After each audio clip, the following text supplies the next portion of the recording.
यं यक्षरूपं दार्ष्टिषि विदितं भूमिकम्पायमानं संहारमूर्तिं शिरमुकुतजटा शेखरं चन्द्रबिम्बं दं दं गीडगकायं विकृतनखमुखं जोर्वरोमं करालं पं पं पं पापनाशं प्रणमत सततं भैरवं क्षेत्रपालं रं रं रं रक्तवर्णं कटिकटिततनुं तीक्ष्णदंष्ट्राकरालं गं गं गं घोषघोषं गगगगघटितं खर्गरं घूरनादं कं कं कं कालपासं द्रुकद्रुकधीरितं ज्वालितं कामदेहं तं तं तं दिव्यदेहं प्रणमतं सततं भैरवं क्षेत्रपालं लं लं लं लं वदन्तं ललितं दीर्घजेवाकरालं धूं धूं धूं धूम्रवर्णं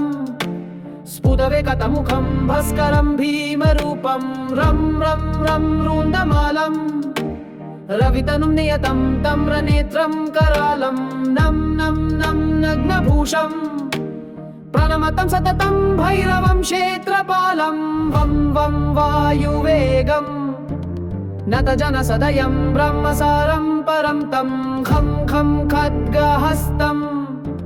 त्रिभुवनविलयं भास्करं भीमरूपं चं चं चलित्वा चलाचला चलितचालितं भूमिचक्रं भूमिचं मं मयिरूपानं प्रणमत सततं भैरवं क्षेत्रपालं शं शं शं शङ्खहस्तं शशिकरधवलं मोक्षसम्पूर्णतेजं मं मं मं मं महन्तं कुलमकुलकुलं मन्त्रगुप्तं सुनित्यं यं यं यं भूतनादं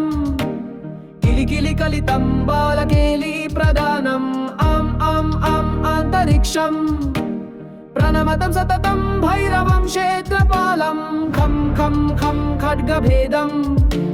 विषमामृतमायं कालाकालङ्कारं शं शं शं क्षेप्रवेगं दह दह दननं तप्तसन्दीप्यमानं हुं हुं हुंकारनादं प्रकटितगहनं गर्जितै भूमिकम्पं वं वं वं बाललीलं प्रणमतं सततं भैरवं क्षेत्रपालं सं सं सं सिद्धियुगं सकलगुणमखं देवदेवं प्रसन्नं पं पं पं पद्मनाभं